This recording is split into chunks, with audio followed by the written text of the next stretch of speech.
This channel does not promote any violent, harmful, or illegal activities. All content provided by this channel is meant for an educational purpose only.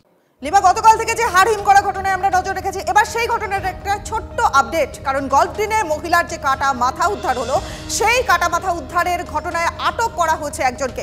প্রাথমিক অনুমান যে সম্পর্কের টানাপোড়েনের জেরেই খুন করা হয় ওই মহিলাকে। সরাসরি চলে যাব, আমাদের সহকর্মী সুপ্রিয় আমাদের সঙ্গে রয়েছেন এই মুহূর্তে। সুপ্রিয়, দেখো যে সম্পর্কের টানাপোড়েন ঘটতেই পারে এবং সেই টানাপোড়েনের প্রেক্ষিতে একটা মৃত্যু, একটা হত্যা, এবং সেই হত্যা এমন নৃশংস হত্যা, কি কি তথ্য পাওয়া যাচ্ছে? রনিপা, দেখো, প্রাথমিকভাবে কিন্তু এখনো পর্যন্ত আমরা লালবাজার সূত্রে যেটা জানতে পারছি যে সম্পর্কের টানাপোড়েনের কারণেই এই যুবতী বা মহিলা খাদিজা বিবি, যার পরিচয় এখনো পর্যন্ত আমরা লালবাজার সূত্রে জানতে পারছি খাদিজা বিবি, তাকে খুন করা হয়েছিল। কিন্তু যে নৃশংসভাবে তাকে খুন করা হয় এবং তার দেহ থেকে ধর থেকে মাথা কেটে আলাদা করে ফেলা হয়েছিল, সেখান থেকে কিন্তু তদন্তকারীরা যেটা মনে করছেন যে চরমতম প্রতিহিংসার জায়গা থেকেই এই নৃশংসভাবে খুনের ঘটনা ঘটে। তবে ইতিমধ্যেই এই খুনের ঘটনার সঙ্গে যুক্ত থাকার অভিযোগে একজনকে ইতিমধ্যেই সন্দেহভাজন হিসেবে আটক করা হয়েছে। দক্ষিণ চব্বিশ পরগনার মগরাহাটের বাসিন্দা, পেশায় রাজমিস্ত্রি, আতিকুর লস্কর নাম। তাকে জিজ্ঞাসাবাদ চলছে। তবে এই যে জিজ্ঞাসাবাদের জন্য তাকে আটক করা হয়েছে, সেক্ষেত্রে কিন্তু সিসিটিভি সূত্র, এই যে জায়গাতে আমরা দাঁড়িয়ে রয়েছি ঘটনাস্থল থেকে 1 থেকে 150 মিটার দূরের এই যে মন্দিরের মাথায় লাগানো রয়েছে কয়েকটি সিসি ক্যামেরা, এই ক্যামেরার ফুটেজেই গত 24 ঘন্টায় অর্থাৎ গতকাল সকাল 9টা নাগাদ এই কাটা মাথা উদ্ধার হয় মহিলার। তার আগের যে 24 ঘন্টা, সেই সময়ের যে ক্যামেরার ফুটেজ, সেই ফুটেজ খতিয়ে দেখতে গিয়ে এই আতিকুর লস্করের কিন্তু গতিবিধি তদন্তকারীদের হাতে এসে পৌঁছয়। অর্থাৎ সন্দেহভাজন হিসেবে এক ব্যক্তির গতিবিধি তারা জানতে পারেন এবং তারপরেই সেই ব্যক্তিকে আইডেন্টিফাই করে তদন্তকারীরা। সেক্ষেত্রে তার ছবি বিভিন্ন যে সমস্ত পুলিশ ডিস্ট্রিক্টগুলো রয়েছে সেখানে পাঠানো হয় এবং সেখান থেকে এই আতিকুর লস্করের নাম সামনে উঠে আসে।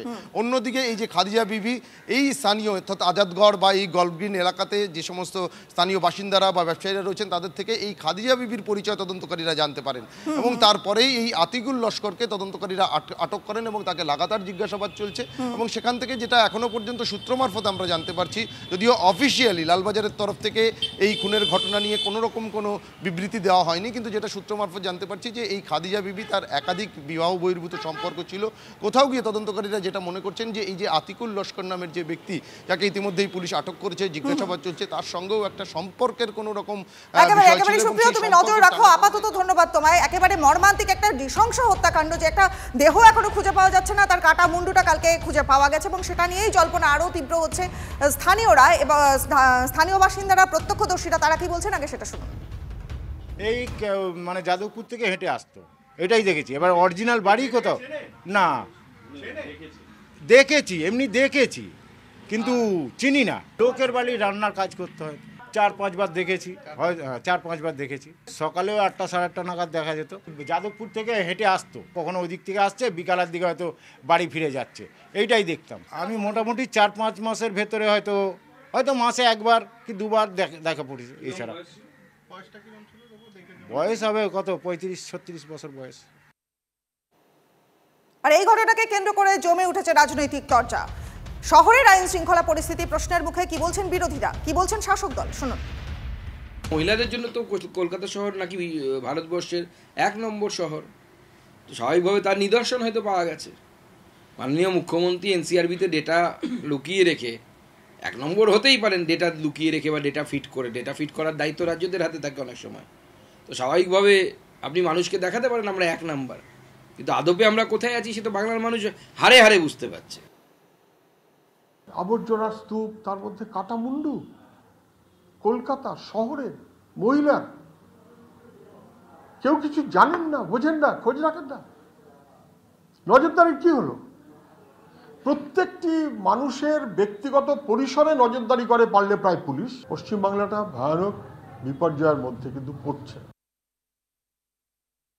এই ধরনের জঘন্য ক্রাইম, এগুলো যুগে যুগে কিছু অপরাধ হয়ে আসে। মানুষের পাশবিক সত্তা কিছু অপরাধ করে ফেলে, সেটা সারা পৃথিবীতে ঘটে, সারা দেশে ঘটে, সমাজে ঘটে যায় এরকম কিছু অপরাধ, সেটা পুলিশ প্রশাসন দেখছে। পরে খবরে আসবো। বিবাহ বহির্ভূত সম্পর্কের জেরে খুন কেষ্টপুরের মহিলা। দমদম মধুগর এলাকা থেকে মহিলার ফেসবুক ফ্রেন্ডকে গ্রেফতার করেছে বাগুইয়াটি থানার পুলিশ। কথা বলবো রঞ্জিত, আমাদের রিপোর্টার সরাসরি রয়েছে। রঞ্জিত, এখনো পর্যন্ত এই যুবককে গ্রেফতার করে পুলিশ কি জানতে পারলো?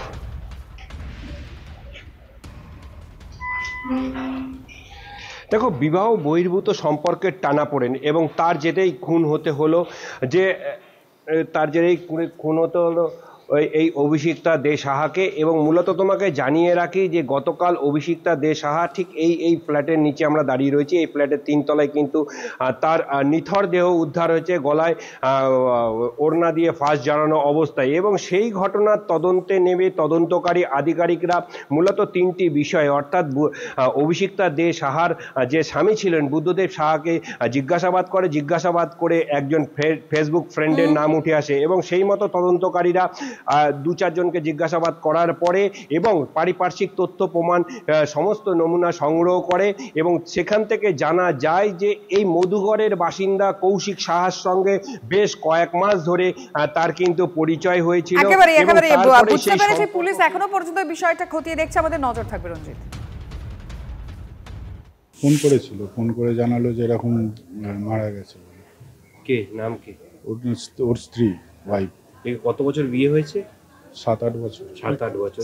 কোনো অশান্তি ছিল? না না।